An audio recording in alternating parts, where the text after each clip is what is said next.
A lot of people have a great crew here.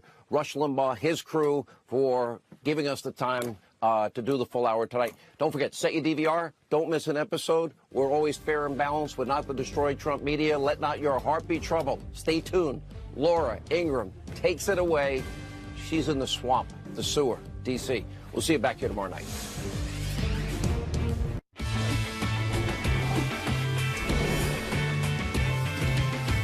Welcome to Waters World. I'm Jesse Waters. Remember when President Obama said this in 2016 about Trump telling crowds he'll bring jobs back to America? When somebody says, like the person you just mentioned, who I'm not going to advertise for, that he's going to bring all these jobs back. Well, how exactly are you going to do that? What are you going to do? There's no answer to it. He just says, well, I'm going to negotiate a better deal. Well, how exactly are you going to negotiate that? What magic wand do you have? Apparently a pretty good wand. Jobs have been coming back in a huge way. Donald Trump nearly doubling the amount of manufacturing jobs that Obama added since taking office on a monthly basis. Joining me now, the executive vice president of the Trump Organization and son of President Trump, Eric Trump. Good to see you, Eric. Abracadabra. There it is. Wave it around. Kind of amazing, huh? I love the line. I think he said it on Twitter the other day. Jobs versus mobs. Yeah, and that's a great way to frame the election. You know why he got jobs back and Obama couldn't? Because he's a businessman. He's a practical guy, and he's fought, and he's had backbone, and he's gone to war, and he's made this happen. I mean, we've got the best economy this country has practically ever seen. Right? Red hot right now. I mean, it's unbelievable. Between GDP growth and unemployment, we've got the highest consumer confidence. We have markets at record highs. I mean, go down the list. 401ks are going crazy. I mean, by every metric. Hey, you know, even overseas, there are people who don't necessarily like us are saying that America is the strongest economy in the world. We would have never won that award before. No, I don't think Hillary would have achieved this amount of success. Look at some of these numbers right here. Steel workers getting a 14% raise. And when you think about the best cities for jobs right now, we're talking Pittsburgh, St. Louis, Indianapolis, Cincinnati, Hartford, Connecticut. I mean, look at these towns across America. This is a wide swath of success when you talk about blue-collar, manufacturing, middle-class jobs. That's going to really cut into the Democratic electoral base. The Democrats forgot about the Rust Belt. They did. In fact, not only did they forget about the Rust Belt, go farther. They actually did everything they could to undermine the Rust Belt, right? They did. They took on the steel workers. They took on the coal companies. They did everything to overregulate. I mean, these jobs left, and I talk about this all the time, but I mean, the amount of factories we saw going around the country that were shuttered, that were closed, that had no life, the lights weren't on, but they all went overseas. They went to Mexico. They went to China.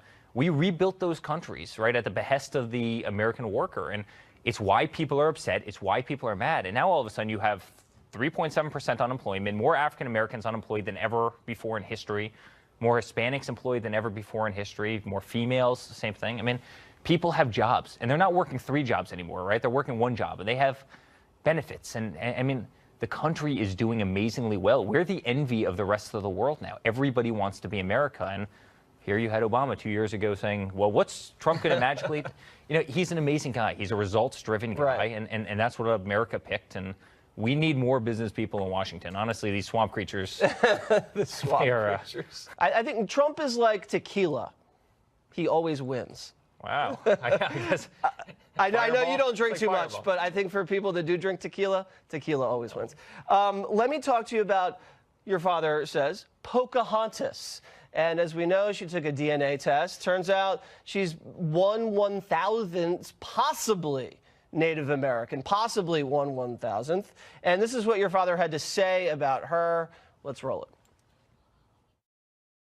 Do you owe her an apology? No, I don't. What about the money that I owe her. She owes the country an apology. What's the percentage? 1/1000? I don't have the exact Okay, numbers. tell in me front when of you me. have the percentage. Tell me what the What percentage. about the money that you told her you would? You mean donate? if she gets the nomination in a debate where I was going to have her tested?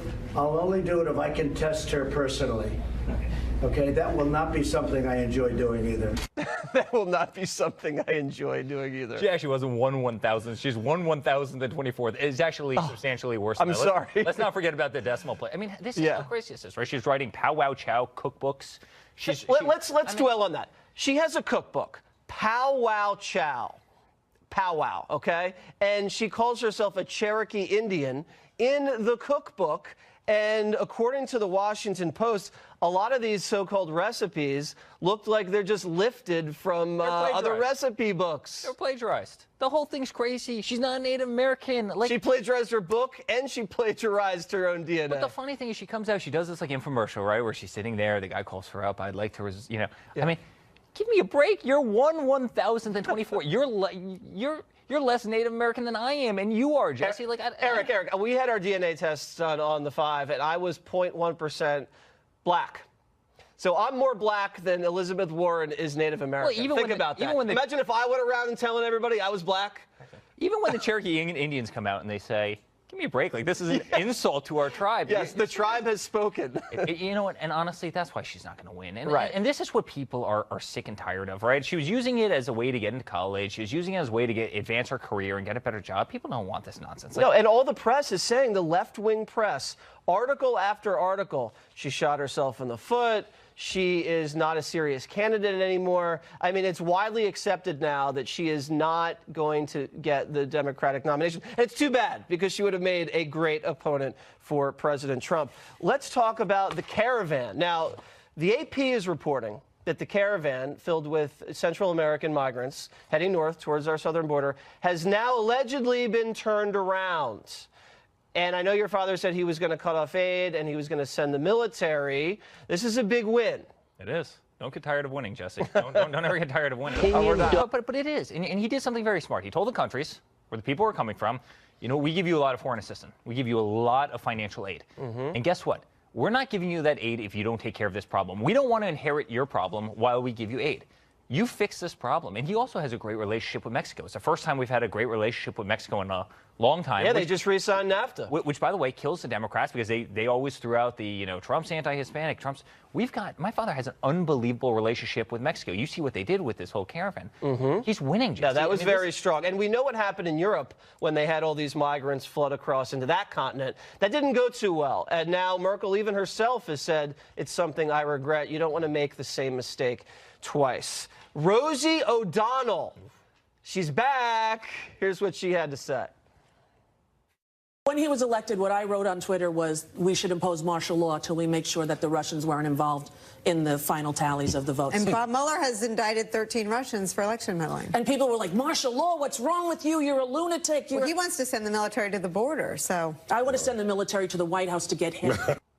Military to the White House. Wow. Could you imagine if you had said about President Obama, we should send the military to the White House and take him out? Game over. Game over. Game over. You know, she appears every 2 months, and then she embarrasses herself, and she disappears for 2 months. Guarantee you won't hear from Rosie O'Donnell for another 2 months. And then she reappears, and then she embarrasses herself. It's like this game of whack-a-mole. Did she work for you? Because it seems like every time she says something, it helps the president. You know what? Is he paying her, Jesse, real honestly? The sad thing about it, this country is doing, despite this nonsense and the noise and the rhetoric and the Rosie O'Donnells and the, you know, Pocahontases and everybody else, this country is doing so well. America has never done better. By every metric, we are crushing it. I mean, could you imagine if these people just got on board and said, you know what? Hey, we might differ on this thing and this little thing, but let's push forward because we're thriving as a nation. That's never going to happen. The Democratic Party is never going to reach across the aisle. I don't think on any issue. That's why he's going to keep on winning. Honestly, don't get sick of this. You think that's going to help because there is such a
precedent to declassify records from the FBI's Trump-Russia probe, including possible information that could help clear Trump campaign advisor George Papadopoulos. As one of the key figures in the Mueller investigation, Papadopoulos has had his life turned upside down.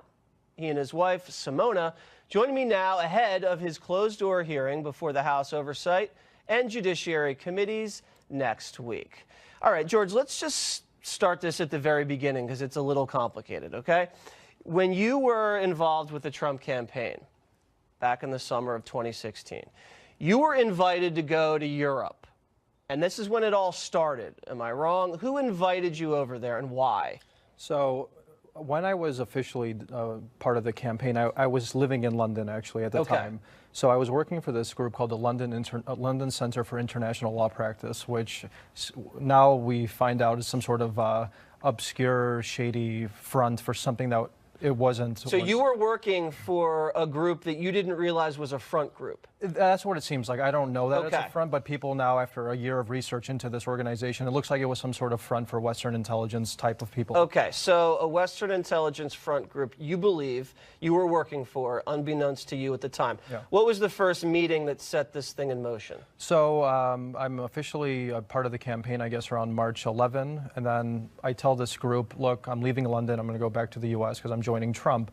But for some reason, they wanted to bring me to Rome with them on some business trip to this university. I had no idea what it really was. It's called Link Campus. Okay. So then after I look into this school, after I've had time this past year to look into these places I was going back and forth to, it's some sort of training school for Western spies. Okay, so Yeah. they bring you over to Rome at some point, and you believe you were involved with another Western intelligence front group. Yeah. There, and you had no idea. So then what happened? So then all of a sudden I randomly am introduced to this person named Joseph Mifsud. Okay, Joseph Mifsud. That's right. And who is that? Joseph Mifsud is the infamous professor who is allegedly this super Russian spy who had the one piece of information that no one else on this planet had about Clinton's emails. in the Okay, hands of the so you Russians. meet with this guy, Mifsud.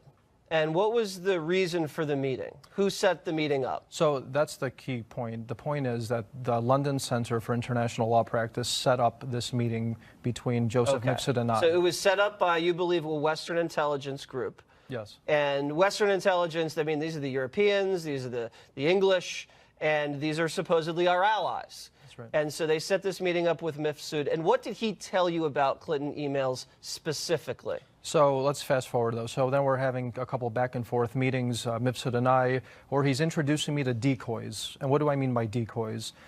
He tells me a week after I meet with him that I have to introduce you to Putin's niece. Okay. Okay. And at the time, of course, I'm... You're laughing because it sounds preposterous. Exactly. At least she's the Russian spy. Leave me alone with the Russian spy story, right? We have a Putin's niece in the picture. Okay. We don't Putin's, need me. okay. So Putin's so-called niece, they say they're going to set you up with. So Okay. exactly. So a week after I meet him in Italy, he's on fire. He wants to introduce me to Putin's niece. He's the apparent insider to Moscow, to the world. He says he can introduce me to the world. So I say, okay. I had no background at all in U.S.-Russia relations, but then I happened to run into the one person on the planet who really is the inside man of Russia.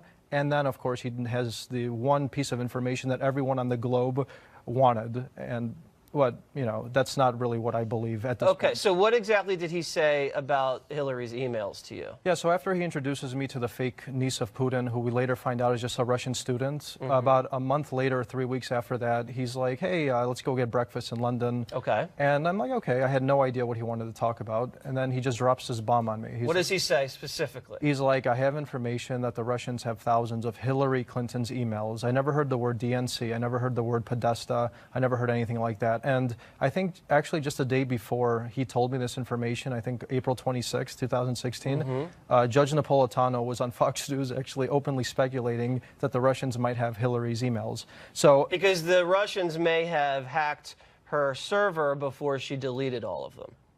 That was the theory at the time. yeah, and that's exactly right. And that Okay, was so when he told you that Russians had thousands of Hillary's emails, what did you do next? Did you tell anybody?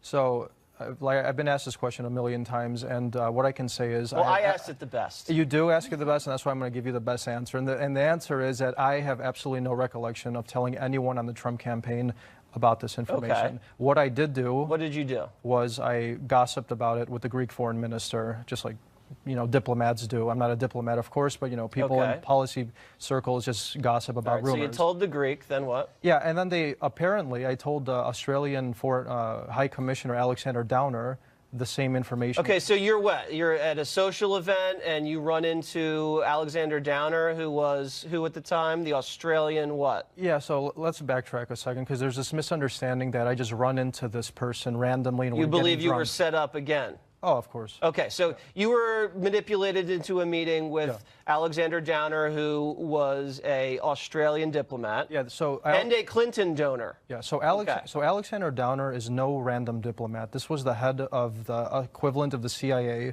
of Australia for around 17 years. Okay. He was the foreign minister, and now he was the top diplomat in London of Australia. So you told him, hey, I heard from Joseph Mifsud. How did you broach the subject? No, this is the point. The point is that this meeting came about through very suspicious circumstances, through two intermediaries, and then he randomly wants to meet with me after I humiliate David Cameron in the UK press, after he was calling Donald Trump stupid for his... So he meets, and then what happens? Yeah, so then what happens is he basically starts becoming very belligerent, talking to me, saying that Trump is a horrible person, you know, all your ideas in the Middle East, my personal ideas, because that was my business, was the energy business in Israel. He's like, they're a threat to British interests. And I have absolutely no memory whatsoever of ever talking about emails with this person. So you say you never spoke to him about emails, but Downer, went to who? The FBI, and said, this gentleman who's working for the Trump campaign, George Papadopoulos, told me about Hillary's emails and some Russia connection. Is that what you believe happened? That's, I guess, what the media is saying. All I know is I told the FBI directly to them that I felt that he was recording my meeting with them. You went to the FBI after you met with this Australian diplomat. During my discussions with the FBI, I told them that I think this guy was recording my conversation. Very interesting. The meeting was very weird. You know, I had, let's say, 4 or 5 very strange meetings throughout the campaign that left an indelible mark on my memory, and this was one of those. So meetings. now, all right, so then you've gotten now yourself involved in this huge situation, this international espionage situation.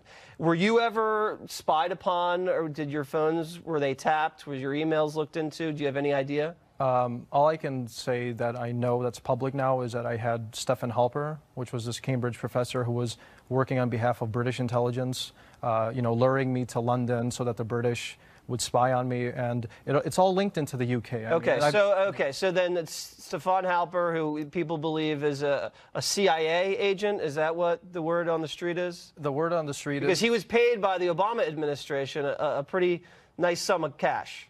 The word on the street is that this guy was like a dual agent of the MI6 and the CIA. Okay, so then he brings you back to London at another point, and you believe you were surveilled there.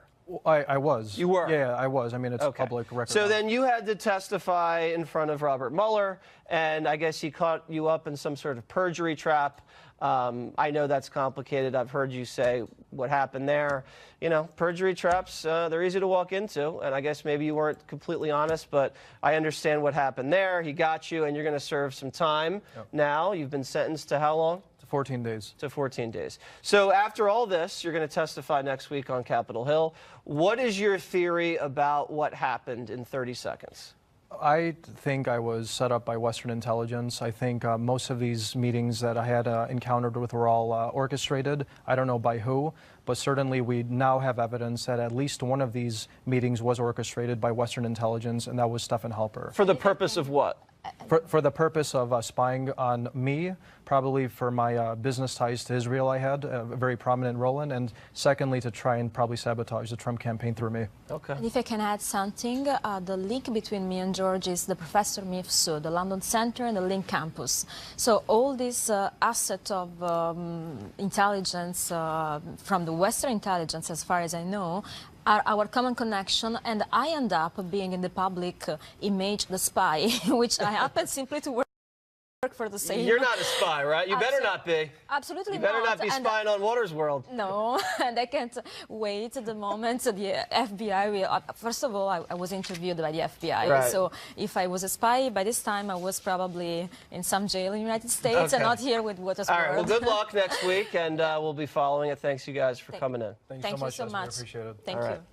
Coming up, an Antifa thug mocks a 9/11 widow's dead husband. Wait till you see this video. And later, Rush Limbaugh on the unhinged left.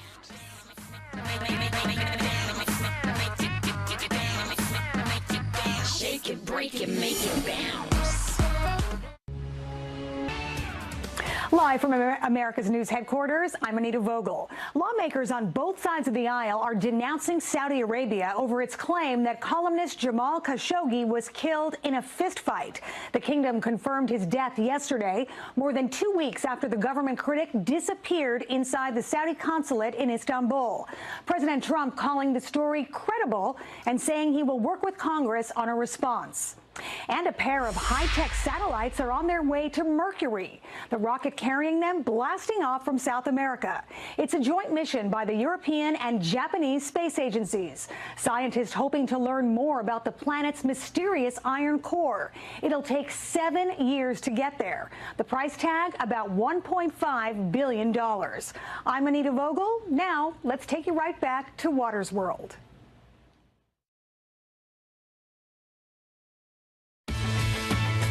We've seen them attack conservatives and destroy college campuses, but now Antifa is sinking to a new low, with one protester targeting a woman who lost her husband on September 11th. Why are you trying to block me? I'm trying to walk here. I obey traffic signals. You're a snarky little idiot. Shut the up. Try something. I'm not gonna punch you. I'm not like your husband. I'm not gonna punch you. I'm not married. I'm not like your boyfriend or your cop boyfriend who's gonna knock you out, so don't worry. It's My not gonna touch husband you. died in 9/11. Good for him. Good. Good. Those NYPD were a bunch of sodomizers.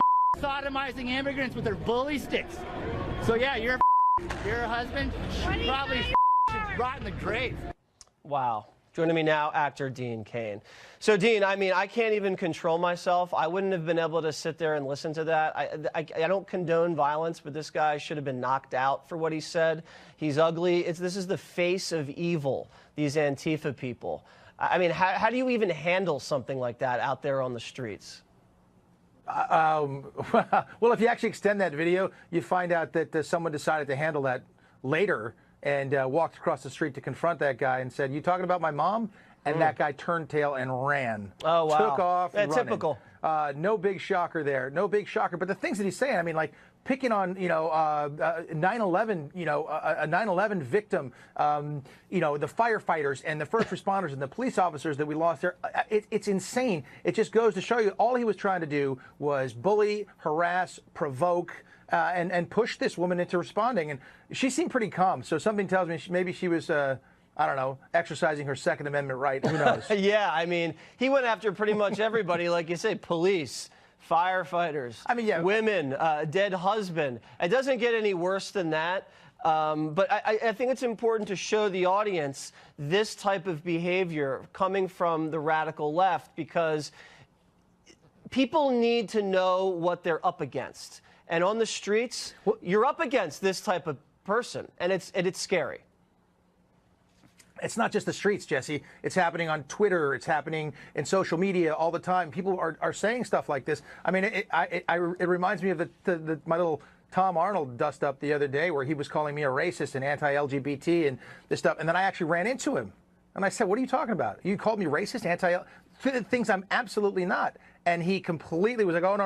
I didn't mean you. I meant they're using you and this and that." And then after we have our little dust-up, he goes back on Twitter and starts yelling about how he should have knocked me out. And I'm what a coward. Wait, so he was on Twitter and like taking shots, and you got in his face and said, "Hey, bro, what the heck?" And he then chilled out, and then the minute you left, he's back on Twitter saying the same thing. What A weasel. Exactly. What a weasel. Yeah, well, that's what I called him. Actually, I called him a cowardly, slanderous weasel was, I think, my exact words. But you know what? It's the thing. But this comes from someplace. People think they're allowed to do this because Maxine Waters is saying confront people, do this in the restaurants, chase your senators down in the hallways, in the elevators.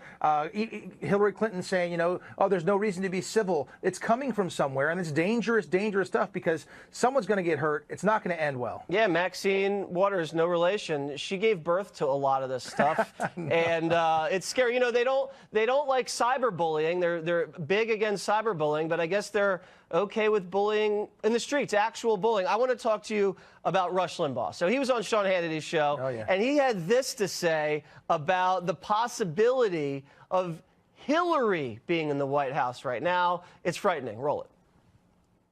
They don't even want to make America great. They resent the whole idea of America becoming great. They resent the idea of America as a superpower running the world for good. I shudder to think, with Hillary Clinton in the White House and all of her cronies and all the cabinet positions, and the validation of all of these oddball, weird, perverted left-wing behaviors becoming more and more normalized, and politics and government's role being to address their grievances, and we become a country of nothing but a bunch of victims, constantly angry, demanding that somebody do something about it. Can you imagine if we'd had President Hillary Clinton right now? I mean, just think about it. We never would have known about Spygate. We would have not ever had this type of GDP growth. We never would have known Elizabeth Warren wasn't even Native American. Just think about the consequences. 1,024th. Yes, excuse me. Yes. What do you think? 1,024th. I I don't always agree with Rush, but I didn't hear him say anything there that I disagree with. Wait, you don't. Wait, Dean. You don't always agree with Rush. He's right 99.9% of the time. You must disagree with him about that 1.1%, I think. Well, it's not a whole lot. I don't listen to it, to be honest, that much. But he said some things that sometimes I go, maybe, maybe not. But that, I think, is spot on. I am very, very happy that President Trump is our president. Thank God for that. I do shudder to think of the idea of what would have happened had Hillary become president. All these things that have been unearthed, business as usual. I'm so happy that things have been shaken up, and I feel a lot better about things moving forward. I sleep well at night, Jesse. Yeah, you look like you've had your beauty rest, Dean. Now, Limbaugh also predicted this for the midterms. Listen to this. We hold the House and we increase the Senate. Because I think that's justice. I think that's just. I think the Democrat Party deserves to lose in the single biggest electoral landslide defeat in my lifetime because of the actions they've taken just in the last month. What do you think about that theory that they deserve to lose because of the way they've behaved? Well, I think it's an interesting theory and may actually hold some water, if you will. Yes. I think so, because I didn't want to go out on the limb and say, it's going to be a red wave and it's going to happen this way. But the Democrats, with the whole Kavanaugh hearing and the things they've been saying, has not been good behavior at all. So I think it's a very, very distinct possibility. I know where my votes are going. I'm an independent, so I know where my votes are going, and they're going to go red this November 6th. There's no question about it. And if that does happen, woo, it's going to be interesting. All right, there he is. Black leather jacket, black T-shirt, chain, black slick hair. Dean Cain, everybody. Up next, the witch who's going to cast a spell on Brett Kavanaugh is here.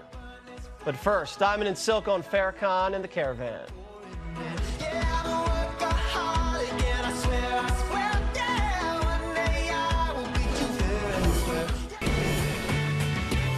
Nation of Islam leader Louis Farrakhan in the news again for making these hate-filled remarks about the Jewish faith. In fact, to the members of the Jewish community that don't like me, thank you very much for putting my name all over the planet. So when they talk about Farrakhan, call me a hater, you know what they do? Call me an anti-Semite. Stop it. I'm anti-termite. Wow. So far, we haven't heard many people on the left condemn his remarks at all. And Twitter where he posted his comments, hasn't suspended his account, even though the social media giant has been known to ban conservative voices for much less. Joining me now with reaction, Diamond and Silk. So, ladies, I don't think people should be banned from Twitter at all. I'm a big free speech guy. But there is a lot of hypocrisy going on with what Twitter does. And, you know, Farrakhan's just he's a hate preacher. Well, yeah, he is. He is very hate-filled. No one is calling him a hater. He's already shown that he is a hater. That's right. Because he have a problem with Jewish people. Listen, when it comes to social media platforms like Twitter, yes, they take and they don't want people's freedom of speech, they claim, to be weaponized, or their ideas, their expressed ideas to be weaponized, yet they're okay with using algorithms to weaponize conservative voices. That's right. So let's take a look at all of this here, the whole thing. If you are a left-leaning liberal and if you spew hate on these social media platforms, it's okay. But if you talk anything patriotic, if you talk about the love of this country, what they're going to do is they're going to cut you off. So I think it is some true hypocrisy there. And then look at Louis Farrakhan, who he hang around. That's right. The Maxine Waters, the Obamas, the Bill Clintons. They were on stage together. Keith Ellison, I believe, too, right? Yeah, and people need to also understand the insultingness that he did. You know, it's like, for Jews, it's like termites is to Jews what the N-word is to black people. And people need to understand that coordination. So he wasn't just saying that just to say that. He was saying that to make a statement, and it was insulting. All right. We've had enough of Louis Farrakhan. Let's move on to somebody else. T.I., the rapper, very upset with Donald Trump and Kanye West for the meeting that they had. So his response was to cut some video where Melania Trump, an impersonator, is in the Oval Office and being portrayed as a stripper.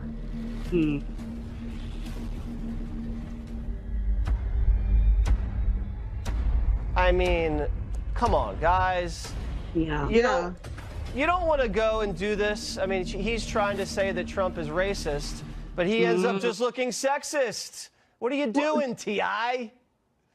Well, you have to understand, T.I. don't have respect for himself, nor does it look like he have respect for his daughters.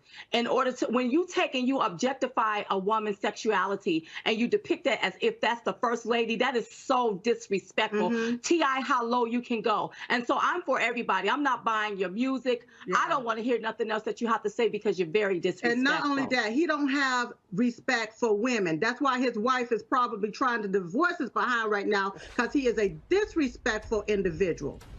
All right, the ladies weighing in on the T.I. marriage. I didn't see where that was coming from. All right, lastly, the caravan, running around in Mexico. Here's Donald Trump on that.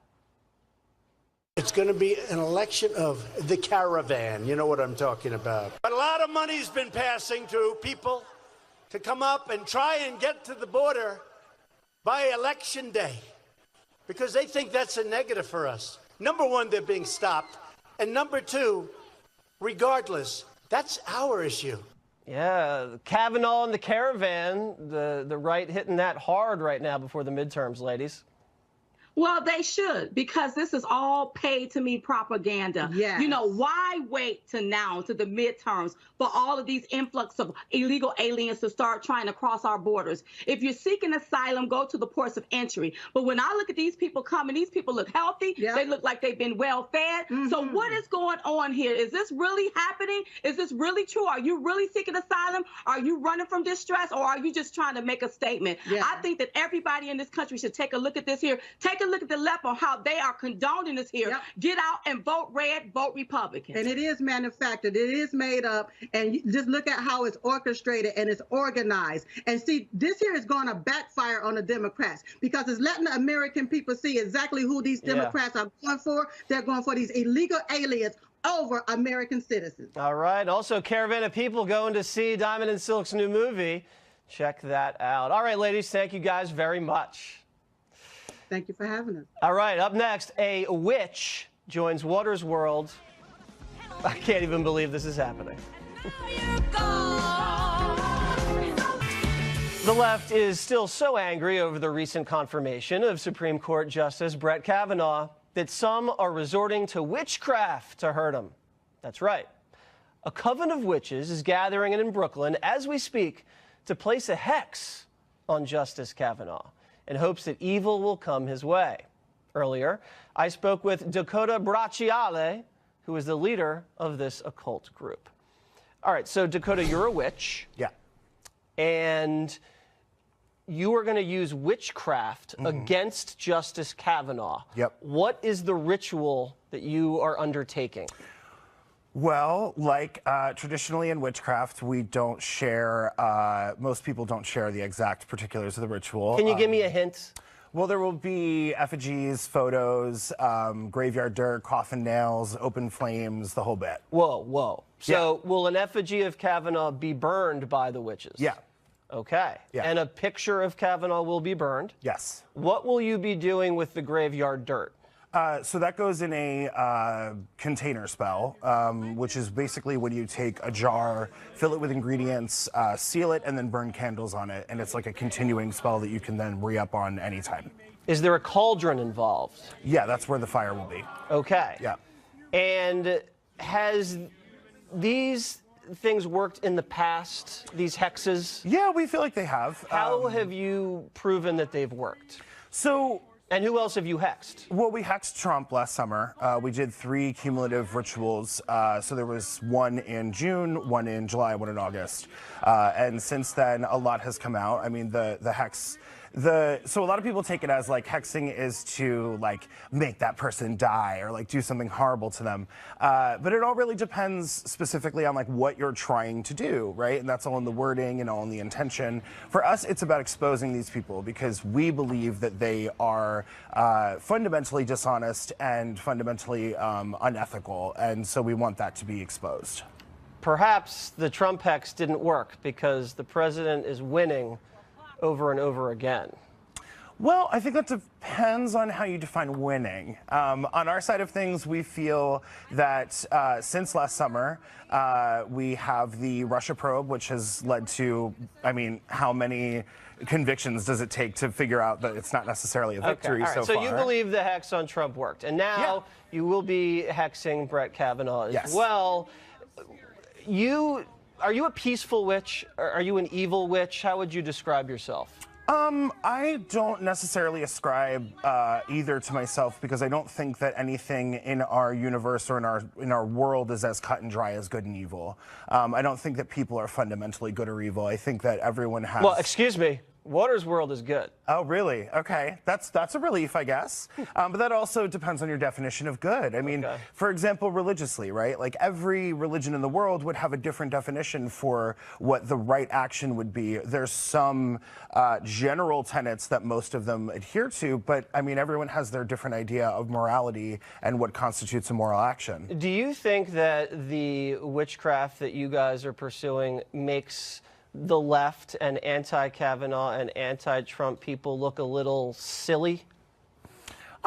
I really wouldn't mind if it did. I mean, I think, you know, one of the things I do want to make sure that we get to discuss between us is this isn't just about the right. This is absolutely also about the left. I mean, I've said repeatedly... Oh, well, you know what? You should cast a spell on Hillary Clinton.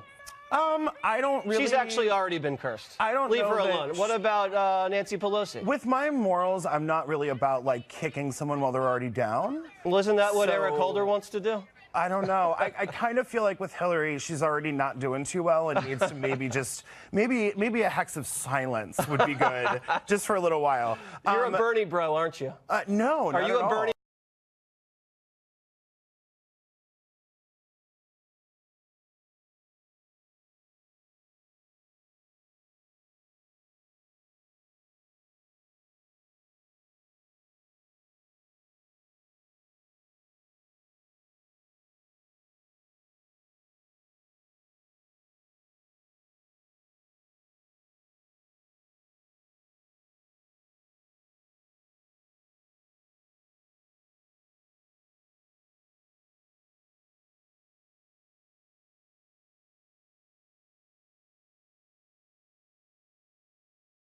You wouldn't believe. You need Fox Nation from the brand you trust. Exclusive content, access, and experiences. Some of us you know well, and some of us you're going to get to know better. Find out more at foxnation.com. Fox Nation, opinion done right. Time now for Last Call. Halloween just a week and a half away, and this viral video is going to make your head spin, literally. In less than 15 minutes, YouTube sensation and makeup artist Taylor R. shows you how to make it look like your head is upside down. Oh, you know what? I don't even need the makeup. I'm just going to have the witch do it to me for real. All right? That's all for us tonight. Be sure to follow me on Facebook, Instagram, and Twitter. Justice with Judge Jeanine is next. And remember, I'm Waters, and this is my world.